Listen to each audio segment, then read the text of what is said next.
Good morning on Easter Friday. Today we got John chapter 21, verses 1 to 14. This is the third appearance of Jesus to the apostles in the Gospel of John. We're going to get the first two, I believe, this Sunday, on the second Sunday of Easter. So here we go. We're told that Simon Peter says, "I am going fishing." Now remember, this is the third time that Jesus is going to visit them after his resurrection. So we have two appearances before them, and now Simon Peter wants to go back to his old way of life, back to fishing. Very interesting response to someone who just saw a man rise from the dead, not once, but twice. Simon Peter's lost. As you can see that after this passage, we're going to get Jesus' threefold question. Simon, son of John, do you love me? It's almost as if Peter needs to be restored to his mission. Remember, he denied Jesus 3 times. Jesus visited him, peace be with you. But the mission component of Peter is not yet established until now. So they go out fishing with the rest of the disciples. They're at night, which is customary back then to fish at night. They catch nothing, making allusions back to John chapter 15, Jesus, the vine and the branches. You know, without me, you can do nothing. If you're not attached to the vine, you can achieve nothing. And so they're without Jesus, symbolized also by nighttime. Night, always in John's gospel, has this metaphor of absence of God, absence of good, absence of our Lord. So they catch nothing at night, and now dawn appears. The light of dawn appears, and lo and behold, Jesus is standing there on shore, but they don't know it's Jesus. Again, a very common feature in the resurrection narratives. They don't know that it's Jesus, even though he's standing right there in front of them. He asks him a question. In the English, it says, "Have you caught anything to eat?" But it's more like a negative question, like, "You haven't caught anything, have you?" You know, that type of thing. That's a better translation. The answer, no.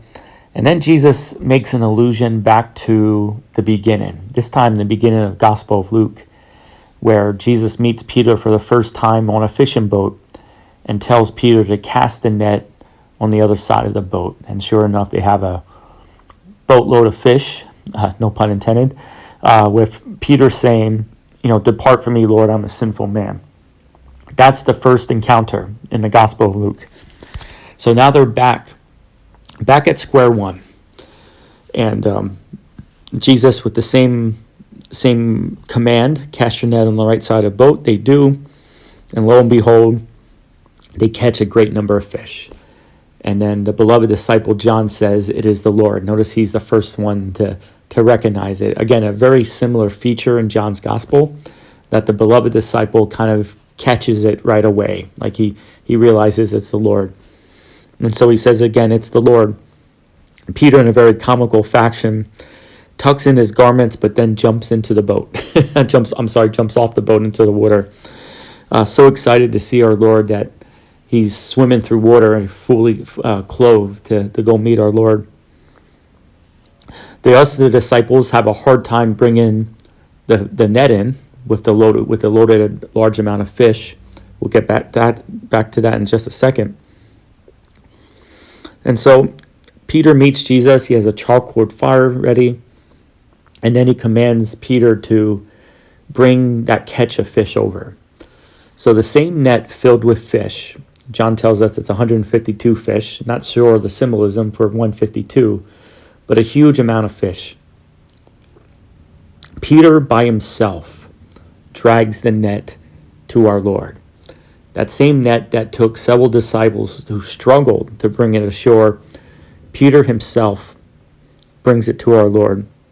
Great symbolism there, as Peter is the head. It's almost like the whole weight of the mission of the apostles. It begins with Peter. And so they bring the fish to Jesus, and then we hear some more Eucharistic language of Jesus taking the fish, taking the bread, and giving it to them. Eucharistic terms there.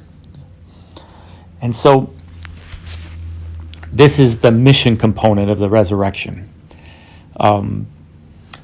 Peter and the disciples now are to be fishers of men, as we heard so much in the synoptic gospels of Jesus' first call to them.